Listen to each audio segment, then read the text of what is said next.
Vamos a ponerlo rapidísimo, ¿no?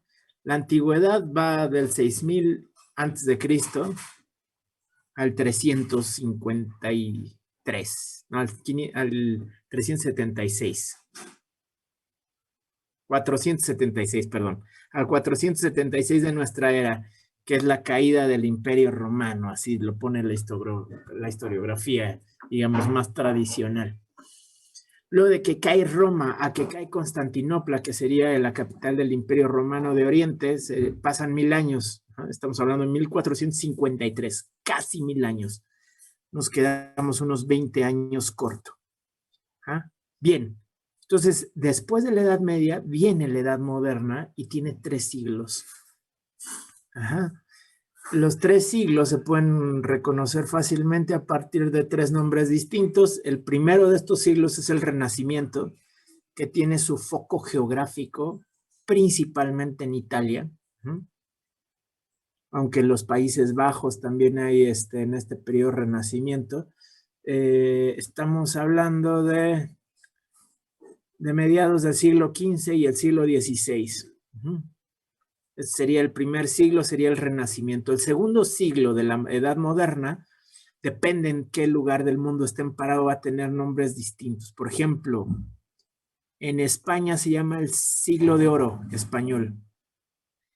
Es el siglo en donde cuando está escribiendo Cervantes, ¿no? Lope de Vega, el gran teatro español viene de aquí, Góngora, los grandes poetas, ¿no? Es el siglo XVII. En otros lugares geográficos puede tener otros nombres. Por ejemplo, en Inglaterra, el siglo empieza con el siglo XVII, se llama es el Renacimiento inglés. O sea, mientras que en el resto de Europa, en el continente, el Renacimiento ya se dio, en Inglaterra llaman al siglo XVII la época del Renacimiento. Y empieza con el reinado de Isabel, que muere muy temprano en el siglo 1605, y viene el periodo jacobino, ¿no? ¿no? Y ahí es la época de Shakespeare, es la época bueno, no sé, quién está escribiendo, de Donne, ¿no? En fin, el siglo XVII también, por eso, no lo llamamos de una forma específica, sino lo llamamos el siglo XVII, que es el periodo de la invención de la astronomía, por ejemplo, es el gran siglo para los astrónomos, ¿no? De esta trilogía que va de Copérnico a Kepler, pasando por Galileo. Bien, el siglo que nos interesa entonces no es ni el Renacimiento ni el siglo XVII, sino el tercero en esta tríada de siglos modernos, que se va a llamar la Ilustración o el siglo de las luces. Y es el siglo XVIII, cuyo centro geográfico es Francia. No les estoy diciendo que solo haya habido ilustración en Francia, pero sí que aquí está el núcleo de filósofos que generalmente se asocian con el movimiento ilustrado. Estamos hablando de Rousseau, Voltaire, Diderot y D'Alembert, que son los dos grandes enciclopedistas. Estamos hablando de Holbach, estamos hablando de Montesquieu, en fin, estamos hablando de este grupo de filósofos a los que, por cierto, les apodan los filósofos, así les dicen en Francia, en los periódicos franceses, les philosophes, ¿no? Se refieren a este grupito, por cierto, que Rousseau no es francés, es ginebrino, es decir, sería más bien de Suiza, pero se mueve en este circuito. O sea, claro, se va a pelear con todos los representantes de ese circuito, incluso se va a pelear con los representantes del circuito escocés, porque así hay una ilustración escocesa en paralelo en donde está escribiendo el gran economista Adam Smith, el gran filósofo David Hume, y Rousseau y Hume son cuates al principio y después se van a pelear y va a acabar Rousseau peleándose con todo el mundo. Bueno, el siglo XVIII, como ustedes saben, en su última década, es un periodo revolucionario en Francia, ¿no? La revolución empieza en 1789, que es, por cierto, el año en donde esta historiografía tradicional que parte la historia en edades, dice, ahí acaba la edad moderna y empieza la edad contemporánea, 1789.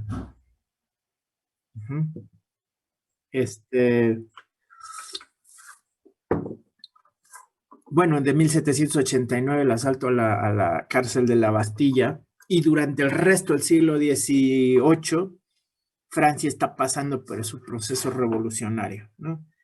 Tal vez va a acabar con la caída del Imperio Napoleón hacia 1812, 14, ¿no? Va a tener por ahí un regreso pequeño, pero acaba ahí el periodo revolucionario. Lo que les quiero decir es esto. Para cuando empieza la revolución en Francia, ninguno de los filósofos que les mencioné hace rato está vivo. Los filósofos de la Ilustración ya fueron, ya están muertos y enterrados. Claro, hay quien les sobreviva en esos circuitos, pero no son mainstreameros, o sea, no son el mainstream de los ilustrados. ¿Por qué les quiero decir esto? Porque Kant está escribiendo en 1784 este primer texto del cual les estoy hablando, y lo que les quiero decir es que Kant está llegando tarde al movimiento de la Ilustración. Kant va a suscribir el movimiento, lo va a agarrar como bandera, se va a subir entusiasmado a esa oleada, pero esa oleada ya acabó. ¿Ah? Ya, vamos a decir, ya no está en su apogeo.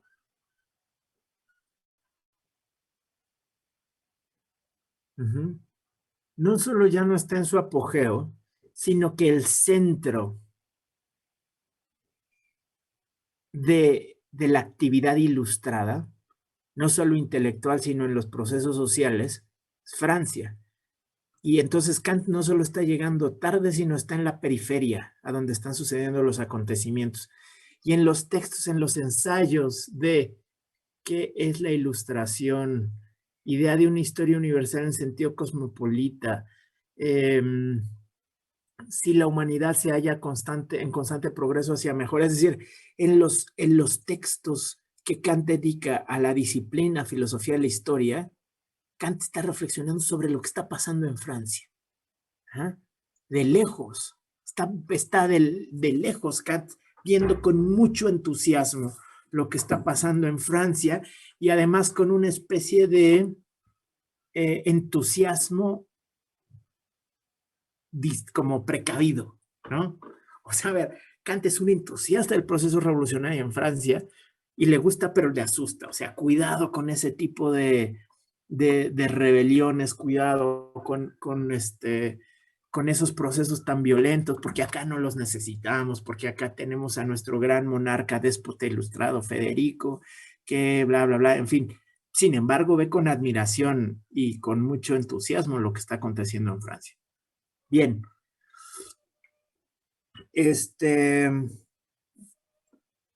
¿Saben qué? Iba a ser una introducción más extensa a lo que es la ilustración, pero la voy a acotar muchísimo porque tenemos dos textos que quiero que cubramos esta sesión. Entonces, lo que les voy a decir es, este grupo de filósofos que les mencioné y que son los que identificamos tradicionalmente con el movimiento ilustrado, son producto de una época bien notable, ¿no?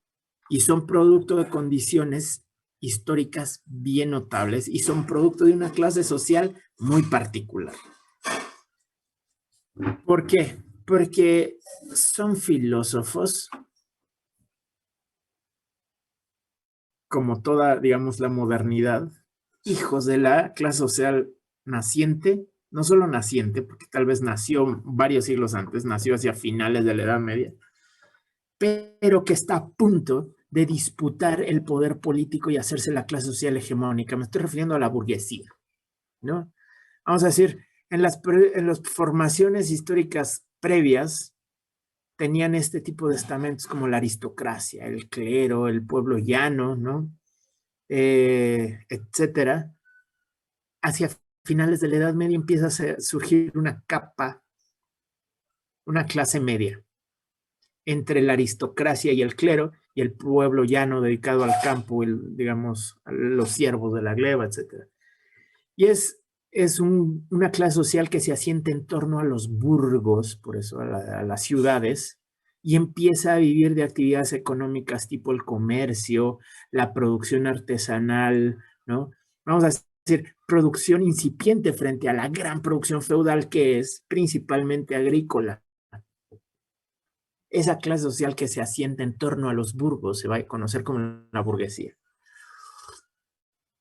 De ser completamente secundaria hacia finales de la Edad Media, esa clase social empieza a crecer conforme empiezan a crecer también las necesidades y las rutas comerciales y empiezan a crecer los asentamientos urbanos. Porque, digamos, si ustedes piensan en el medievo europeo, digamos, de inicios de nuestra era, vamos a hablar del siglo V, es radicalmente distinto a la antigüedad clásica. Mientras la antigüedad clásica, por ejemplo, piensen en Atenas, la civilización era específicamente urbana, los grandes centros urbanos, no sé, Atenas, ¿no? Esparta, Roma, o a donde piensen, son asentamientos urbanos, no que no haya producción agrícola, evidentemente hay, de eso se sostiene, pero los grandes asentamientos son urbanos. Bueno, en el feudalismo pasa una cosa muy notable, que es que Europa es eminentemente rural. Es eminentemente rural y los asentamientos urbanos son verdaderamente incipientes. ¿Ah?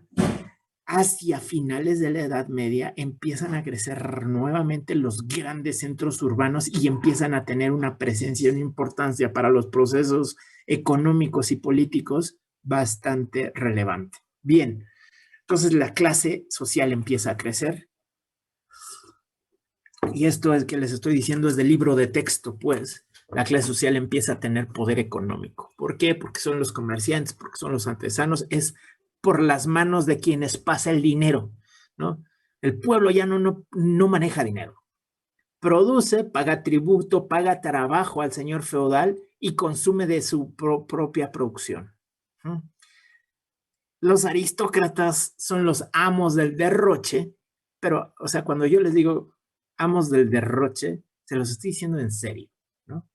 O sea, sí tienen lana, pero no porque ellos la hagan, sino porque ellos se la gastan, ¿no? O sea, vamos a decir, es una clase opulenta en el sentido estricto de la palabra opulencia. Hoy cuando piensan ustedes en la burguesía, ¿no? En los grandes dueños de los, digamos, en la clase burguesa que es dueñas de las corporaciones, de las empresas, de los bancos, de los dineros, pues, del mundo, ustedes piensan que son los que viven bien y gastan mucho. Bueno, pues quiero decirles algo.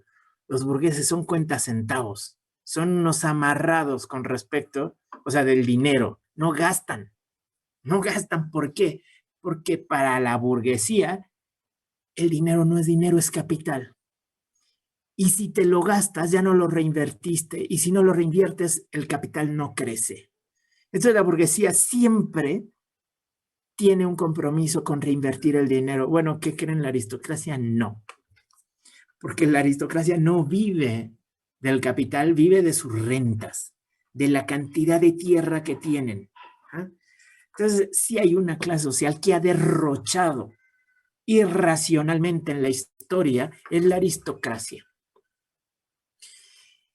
¿Por qué les cuento esto? Porque en el siglo XVIII la burguesía no solo es esta figura comerciante, artesanal, industriosa, que ya tiene mucho poder económico, sino que también de la burguesía se empiezan a desprender las grandes lumbreras, la gente más cultivada, ¿no?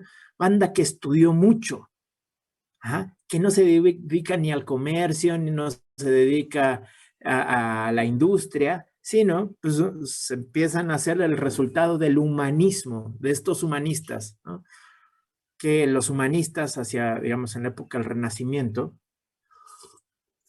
también evidentemente burgueses, eran los que producían cultura fuera de los circuitos religiosos. Esto es lo específico del humanismo del Renacimiento, que se produce cultura por primera vez en la historia europea fuera, bueno, no por primera vez en la historia de la cultura europea, no estoy contando la antigüedad, por primera vez en la historia europea durante los últimos 1000 años, bueno, eso sí, ¿no? En donde se produce cultura que no estuviera relacionada o digamos que no fuera estrictamente producto del clero. Porque en la Edad Media toda la cultura se produce en las universidades.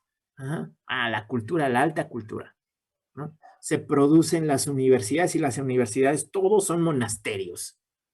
O sea, la Universidad de París, donde se conoce, por ejemplo, Erasmo de Rotterdam con Vives y con Suárez, ¿no?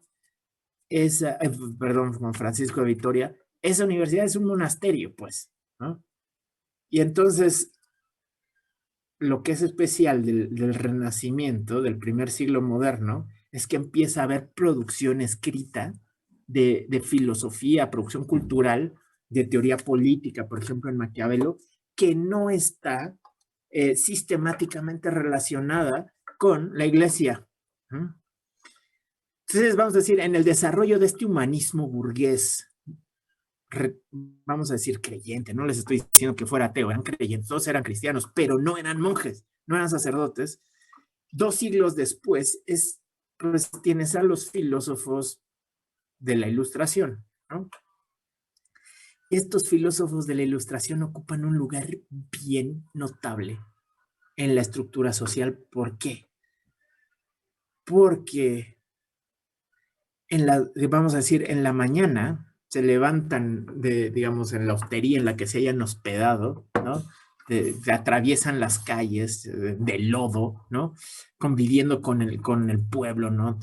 Digamos, las capas bajas de la ciudad, de la urbe, donde están los borrachos, donde están los indigentes, donde están, vamos a decir, el trabajo sexual de las sociedades ilustradas europeas, y tienen que cruzar la ciudad en estas calles de lodo, sucias, etcétera, y llegan a los grandes palacios, los palacetes de los aristócratas, porque tienen un mecenas que les paga una carretadas de dinero para que les hablen de literatura y de cultura y les den clases, y entonces llegan al palacete y todo está limpio y hay 100 sirvientes en Versalles, ¿no? Obviamente no van a Versalles, pues, pero van a otros palacetes y conviven con esta clase social aristócrata en la que están derrochando dinero simplemente para que les cuenten un libro que leyeron.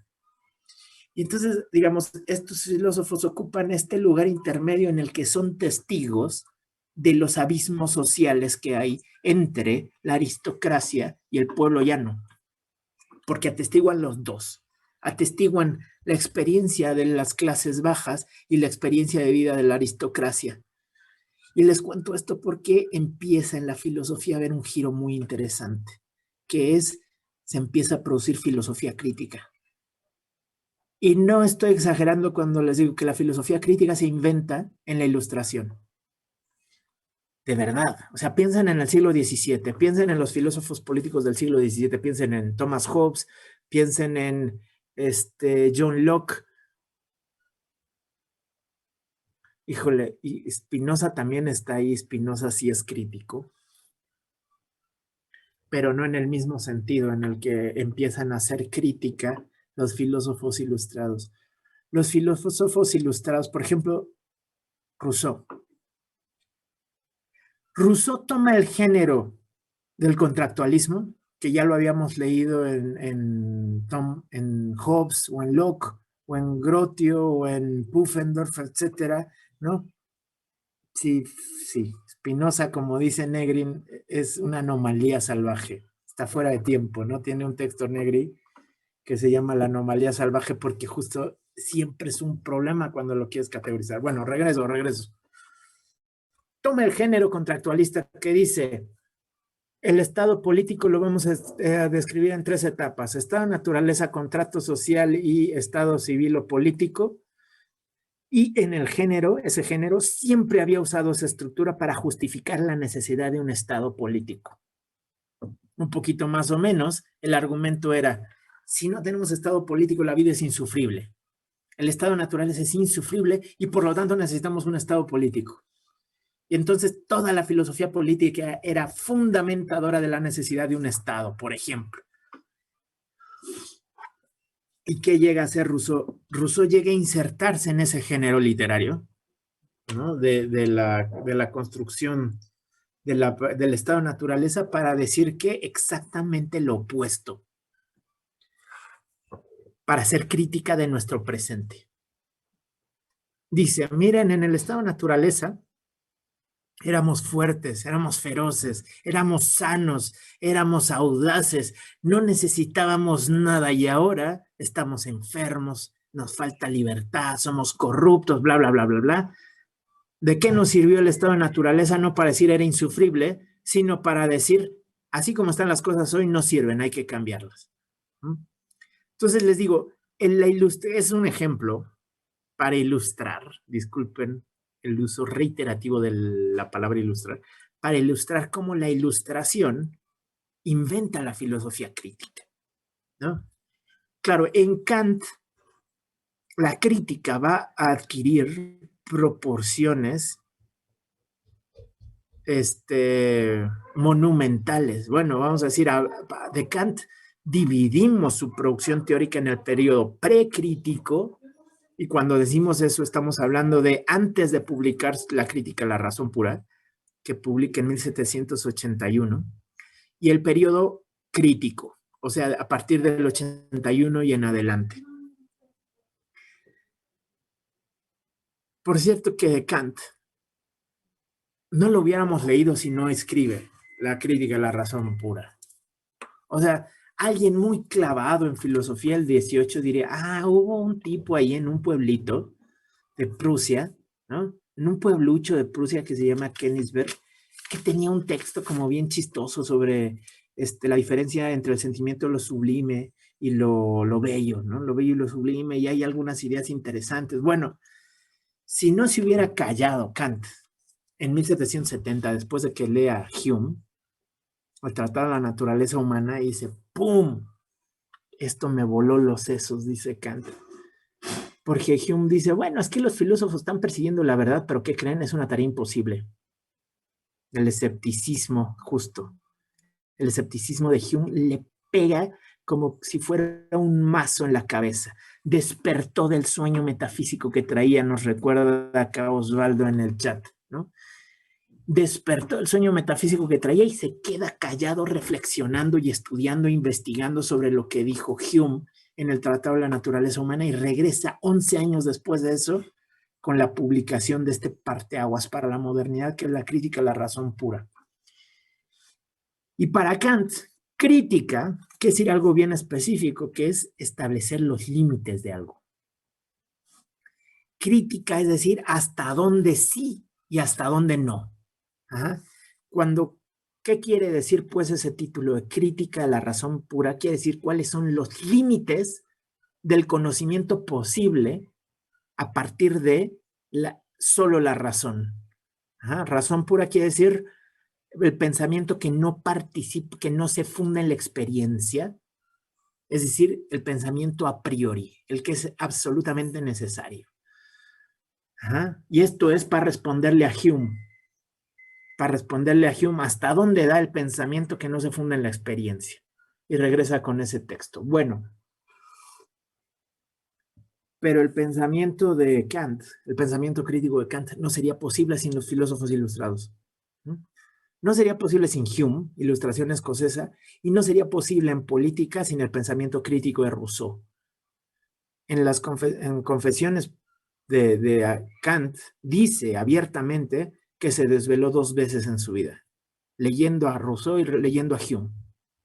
Fueron los dos, o sea, Kant era un relojito, se contaba el chiste, ¿no? Yo lo he leído por ahí, que la gente de Königsberg no usaba reloj, que porque Kant salía todos los días, imagínense a un pietista, ¿no? De una religión reformada, era pietista Kant, metódico, una entrega metódica al trabajo, sistemática. Todos los días a las 5 de la mañana hacía su paseo matutino, todos los días a tal hora hacía su paseo de mediodía, y todos los días en la noche hacía su recorrido, se iba a dormir a 1 hora, toda su vida era así, como reloj. Y solo se desveló a leer a Hume y a Kant, a los 2 filósofos más grandes, yo pienso, de la Ilustración. Era un alien. Bueno, tú lo dirás de chía, pero por ejemplo, cuando escribe Fundamentación de la Metafísica y las Costumbres, que es este texto en el que justamente va a hacer eso, va a fundamentar la metafísica, es decir, una filosofía pura a priori de las costumbres, o sea, de la moral. O sea, el objetivo de la fundamentación de la metafísica y las costumbres es justificar y defender la idea de que es posible una moral a priori. Y en el prólogo de ese texto dice, este texto va a fundamentar cómo si un ser racional, aun sea terreno o sea extraterrestre, si lo lee y es racional, lo tiene que aceptar por verdadero. No solo si un extraterrestre llega a leer este texto y es racional, lo tiene que aceptar como verdadero, sino que si Dios mismo es un ser racional, tiene que conceder verdad a los que estamos sosteniendo aquí. Fíjense las pretensiones universales del señor Kant, ¿no? Los seres, o sea, todo ser racional tiene que asumir la necesidad de una metafísica de las costumbres. Bueno, esas son las pretensiones grandilocuentes. No solo está escribiendo una ética para el planeta Tierra, para todos los rincones del planeta Tierra, sino para todos los rincones racionales del universo. ¿No? Así, más pequeño, ¿no? No, aspirando bajo el señor Kant. Bueno, entonces, del texto que les voy a hablar, 1784, es ¿qué es la ilustración? ¿Y en qué es la ilustración? Nos interesan 4 puntos en realidad. Así me lo voy a despachar. El primero es el famoso lema sapere aude, que retoma del latín. ¿Qué quiere decir sapere aude? Quiere decir atrévete a pensar por ti mismo. Este es el gran lema de la ilustración. Liberar a los humanos de su culpable incapacidad. ¡Pum! ¿Por qué culpable y por qué incapacidad? Culpable porque se sabe que ellos son los responsables. Y 2, culpable incapacidad porque no es que sean naturalmente incapaces, sino es que son flojos. Son incapaces por flojos, ¿no? Entonces la ilustración es la liberación de los seres humanos de su culpable incapacidad de pensar por sí mismos. Fíjense, este es el gran proyecto ilustrado, es el proyecto autonómico. La ilustración llega con esta promesa. Puedes darte ley a ti mismo gracias a la razón. Sapere aude. Atrévete a pensar por ti mismo o date forma a ti mismo. Digamos, el proyecto es hermosísimo. O sea, si hoy me preguntan que si yo sigo suscribiendo algo de la ilustración, yo diría el proyecto autonómico de la ilustración. Claro, el proyecto autonómico de la ilustración hay que matizarlo. Porque, ojo, Kant no está pensando que todo mundo sea capaz de ser un ser autónomo, ¿no? O sea, Kant es un alemán de un pueblito bien, digamos, o sea, a ver, como para que se den una idea, Kant no vive en una de las ciudades capitales de Europa. Tiene un pensamiento que tiene pretensiones de ser súper universal, pero él está pensando desde la provincia. O sea, Königsberg ha de ser del tamaño o mucho más chico. Han estado en Tasco, en México, ¿no? Bueno, ha de ser un pueblo así, Königsberg. Es un pueblo periférico, chiquititito, ¿no? Y está pensando en el siglo XVIII desde Europa, desde Alemania. O sea, Kant es un racista, profundo racista, ¿no? Si ustedes algún día se ponen a leer la antropología filosófica de Kant, bueno, o sea, el señor es un racista como el que más, ¿no? Ajá. No tiene, o sea, las pretensiones universales de su pensamiento hay que matizarlas. Y también la bandera de autonomía hay que matizarla porque sí habla de autonomía, pero no para todos. Sí habla de atrévete a pensar por ti mismo, pero no cualquiera, ¿no? Entonces vamos a decir, el proyecto autonómico ilustrado está plagado de contradicciones. La primera es, tiene una pretensión un tanto hipócrita de universalidad que en lo concreto no es para nada universal. Este es el primer tema, entonces. El lema sapere aude, atrévete a pensar por ti mismo, a liberarte de las cadenas de seguir los designios de los tutores. No sé qué tan versados estén en la historia de la filosofía, pero cuando lleguen al siglo XVII van a leer a Descartes, ¿no? A René Descartes, este filósofo francés del siglo XVII, que tiene un textito que yo leí en el bachillerato, en mis clases de filosofía. Este es uno de los grandes textos que te dan a leer, ¿no? En donde viene la multicitada y famosísima frase cogito ergo sum. Pienso, por lo tanto existo, ¿no? Bueno, si no lo han leído, se los recomiendo ampliamente. Eso es una joya, ¿no?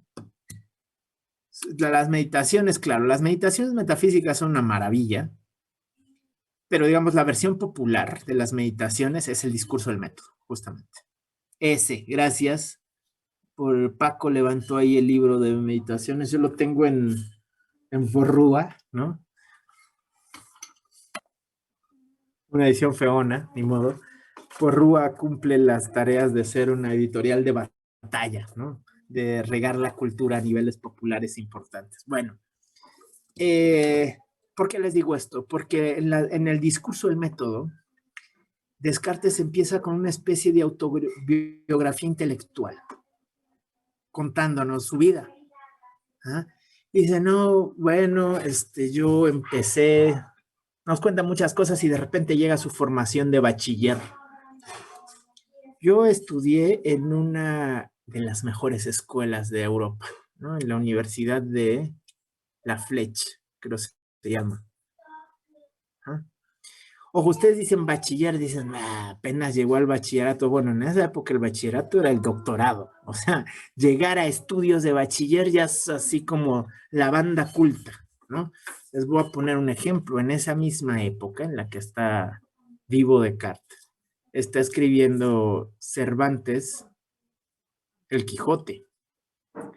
Y en El Quijote aparece un personaje que se llama el Bachiller Carrasco. Y el Bachiller Carrasco, que es el personaje ilustre, el que estudió, es el que va a curar las locuras del Quijote, ¿no? Es tristísimo lo que pasa ahí. Pero bueno, ser bachiller ya es tener los máximos estudios que se pueden aspirar desde un lugar secular, fuera de la iglesia. Y Descartes nos cuenta cómo estudió en una de las mejores bachilleratos de Europa y cómo sus maestros pensaban que tenía tablas para ser profe, que era brillante, bla, bla, bla, pero decide que hay demasiadas contradicciones en los libros que está leyendo, que los filósofos no se ponen de acuerdo, que no entiendo la referencia, Omar, de La Terrible Luna. Bueno, decide que tiene que dejar de seguir lo que dicen los otros. Ah, sí, claro, el Caballero de la Luna, buenísimo. En el Quijote, tienes razón. Muchas gracias. Contra el Caballero de la Triste Figura, ¿no? Que es el Quijote. A ver, regreso al punto. Se atreve a pensar por sí mismo Descartes en el siglo XVII. Es decir, aplica el sapere aude 100 años antes, 200 años antes de que Kant lo asuma como la bandera ilustrada de atreverte a pensar por ti mismo. Deja de seguir a los tutores. Piensa por ti mismo, construye tu propio pensamiento. Bien. El problema empieza cuando Kant empieza a analizar dos tipos de uso de la razón. Uno es el uso de la razón pública y otro es el uso de la razón privada. Aquí, ojo, la primera vez que yo leí este texto no lo entendí porque estaba llevando mis ideas de lo público y lo privado a lo que estaba diciendo Kant. La definición que usa Kant sobre público y privado es contraintuitiva. De hecho, yo diría en principio parece que está al revés. Entonces les voy a decir qué quiere decir para Kant el uso público y el uso privado.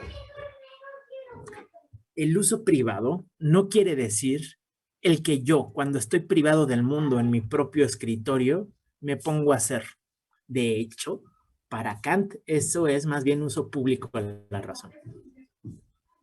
Uso privado quiere decir el que hace el sacerdote, por ejemplo, cuando habla públicamente. Eso es uso privado. Y entonces uno dice, ¿por qué? ¿Por qué en el púlpito, cuando el sacerdote habla, eso es razón privada? Y entonces Kant explica que es privado en la medida en la que hace uso de la razón en calidad de funcionario de una institución. El sacerdote está hablando como funcionario de la institución eclesiástica. Por lo tanto, desde el púlpito no puede decir, ¿saben qué? Esto que les contaron que dice la Biblia, la neta no. La neta no le hagan mucho caso, ¿eh? Porque yo pienso, más bien, que eso de Adán y de Eva no es cierto, no fue así, ¿no? Eso no lo puede hacer el sacerdote desde el púlpito. ¿Por qué? Porque el uso que hace de su palabra está empeñado como funcionario de la institución. Él habla privadamente como representante de la institución y no puede, no tiene libertad de pensamiento ahí. Por eso ese es el uso privado de la razón. Mientras que uso público, fíjense quién es el modelo para Kant. El uso público es el que hace un docto en la materia cuando, siendo verdadero solo a sí mismo y a su pensamiento, se pone a reflexionar de forma escrita.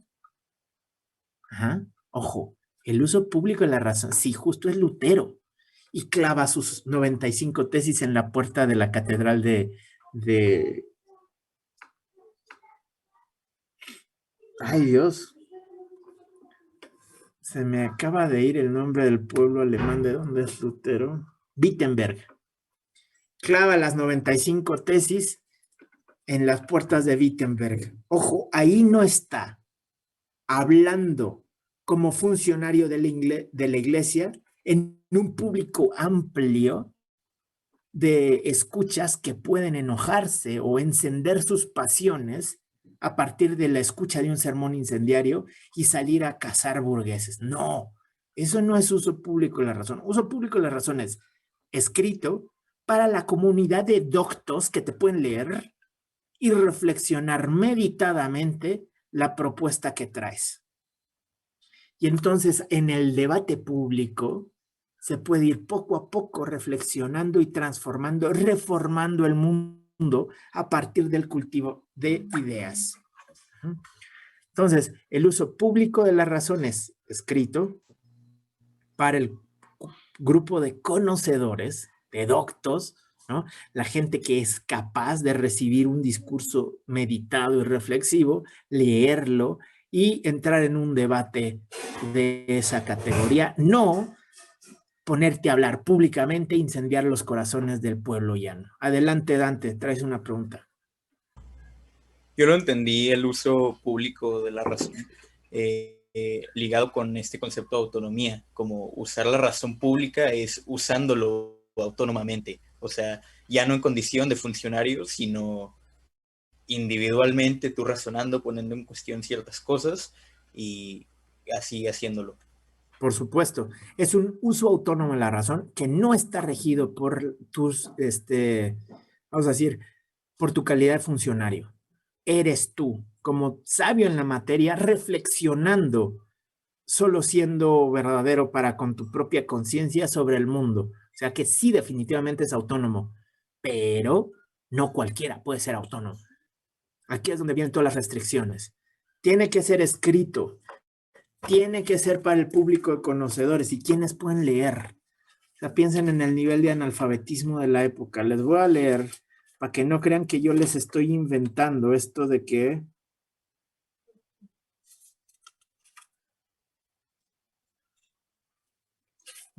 tiene estas restricciones de escritura.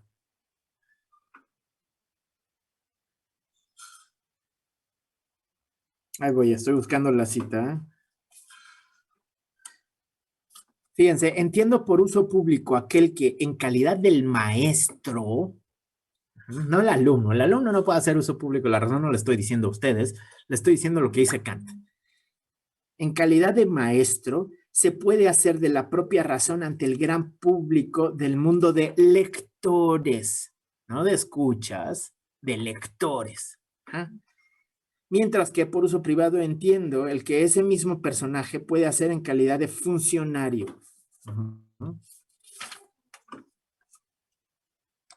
Por ejemplo, el soldado no puede hacer uso público de la razón. Si el general le dice haz esto, el soldado tiene que hacer. No le puede decir, no, mi comandante sabe qué. Es que si yo ataco por la derecha, voy a estar muy expuesto a las balas.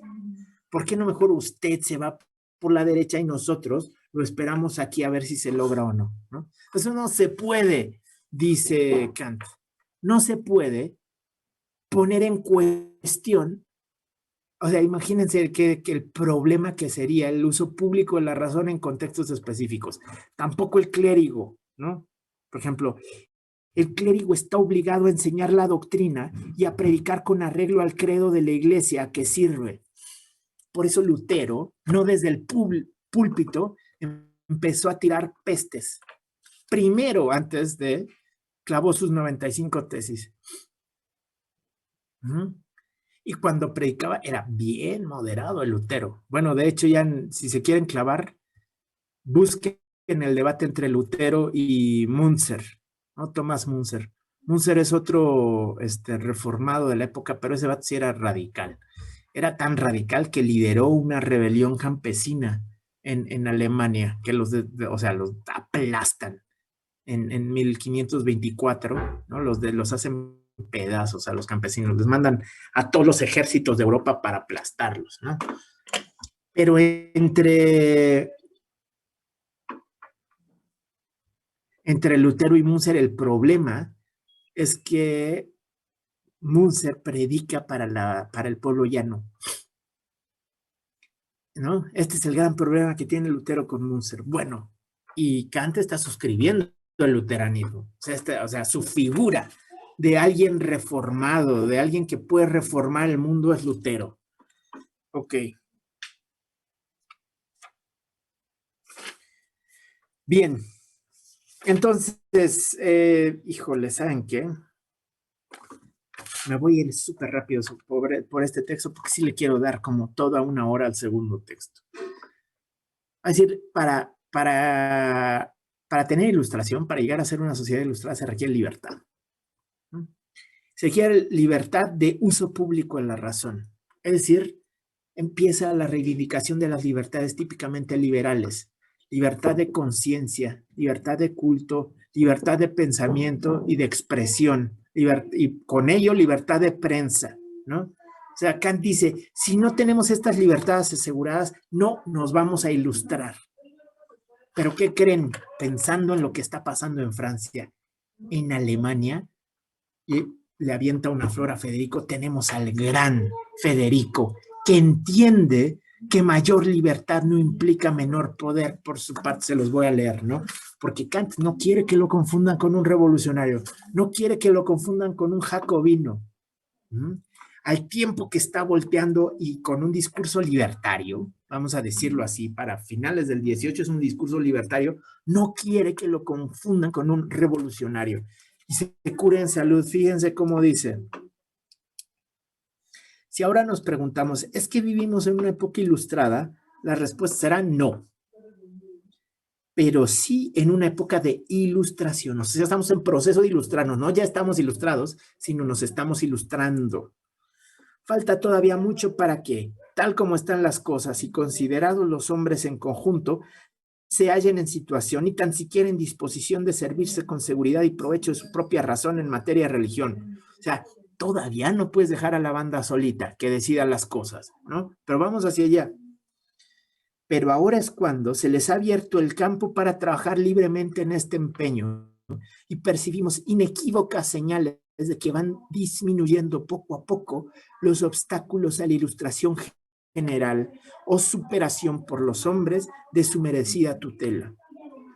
En este aspecto, nuestra época es la época de la ilustración, o la época de Federico. Fíjense lo que dice después. Un príncipe que no considere indigno de sí declarar que reconoce como un deber no prescribir nada a los hombres en materia de religión y que desea abandonarlos a su libertad, que rechaza por consiguiente hasta ese pretencioso sustantivo de tolerancia. Es un bueno, ya se sigue con la flor. Dos cosas antes de concluir. El tema de la tolerancia. Fíjense cómo Kant es muy agudo. ¿Ah? En Inglaterra, en el siglo XVII, viene la carta sobre la tolerancia de John Locke. Y también hay reflexiones sobre la tolerancia de Spinoza en el siglo XVII. Y la tolerancia es uno de estos valores que vienen de tradición liberal, estrictamente liberal, y que siguen presentes hoy por hoy en los discursos políticos, ¿no? Pero Kant muy agudamente dice, es que el concepto mismo de tolerancia es pretencioso, es petulante. Fíjense, ¿quién tolera a quién? La tolerancia implica una relación asimétrica, que el poderoso tolera al otro. No es respeto, ojo, tolerar no es respeto. Respeto plantea una relación de iguales. Tolerar implica una relación desigual donde el poderoso o el sujeto tolera las cosas que hacen, las infantilidades de los demás, ¿no? Y entonces dice Kant, Federico incluso rechaza el concepto de tolerancia. No se trata de tolerancia religiosa, se trata de libertad. Esa es una de las cosas que quería mencionarles. Y la otra, ya para cerrar esta idea, no me acuerdo cuál era la otra que les iba a decir.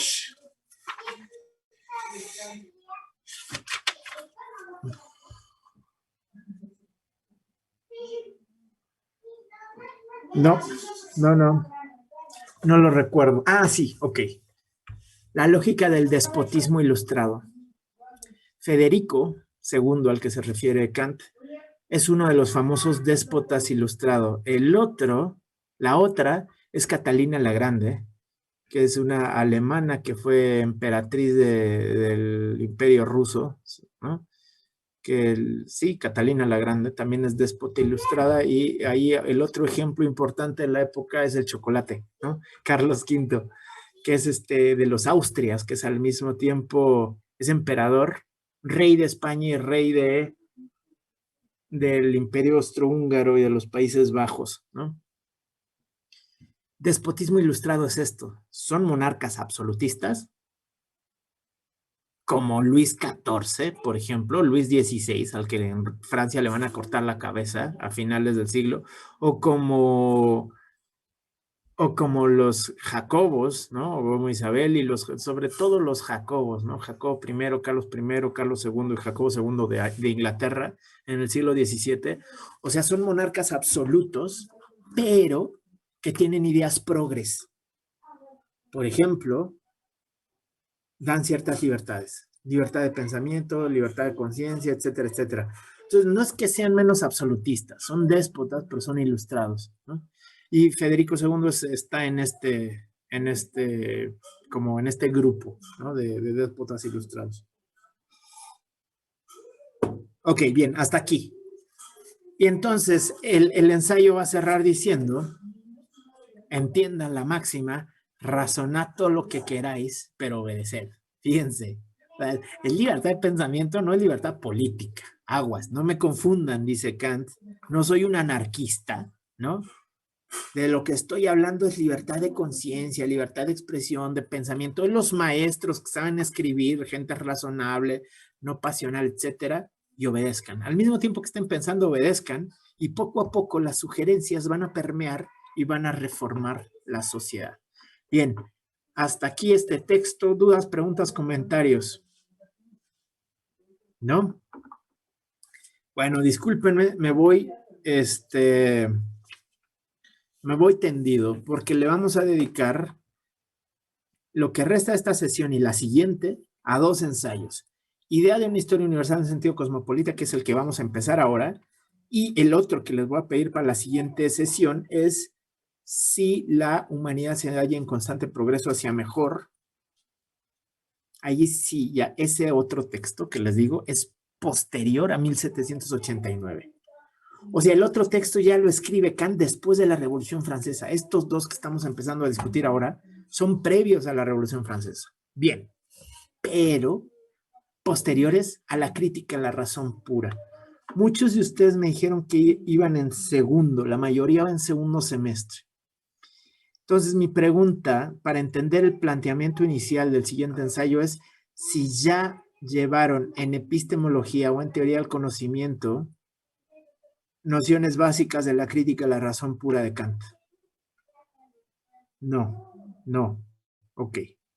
Bien, qué bueno que me dicen. Voy a hacer o sea, a ver, no piensen que les voy a dar una clase de la crítica a la razón pura, nada más voy a poner ciertas tablas necesarias para entender la primera oración, el primer párrafo. Ok. La crítica a la razón pura es una revolución epistemológica. No se los estoy diciendo así como a la ligera. De verdad es revolucionario lo que hace. Es un parteaguas en la pregunta por el conocimiento. ¿Por qué? Porque lo que Kant hace es lo que él autodesigna como una revolución copernicana. O sea, Kant dice, vamos a hacer lo mismo en filosofía, en epistemología y en la pregunta por el conocimiento, que lo que hizo Copérnico en astronomía. Y entonces, ¿qué hizo Copérnico en astronomía? Lo que hizo Copérnico fue aventarse un salto de millones de kilómetros de abstracción. Así, voy a imaginarme que lo que estoy viendo en el cielo lo viera como si estuviera parado en el sol. Imagínense si no se necesita estar un poquito loco para hacer el salto copernicano.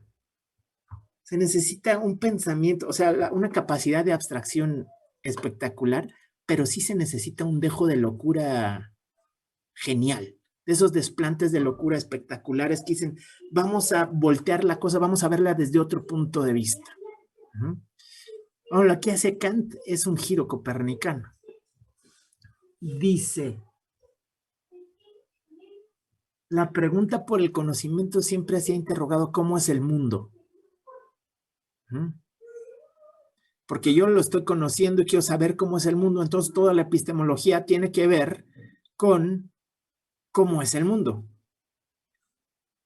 Y entonces Kant dice, bueno, ¿qué tal si en lugar de preguntarnos por cómo es el mundo, de la cabeza hacia el mundo, nos preguntamos por el conocimiento mismo? ¿Cuáles son las características de esa forma de conocer? Se los voy a dibujar en un esquema chafa, si quieren, pero como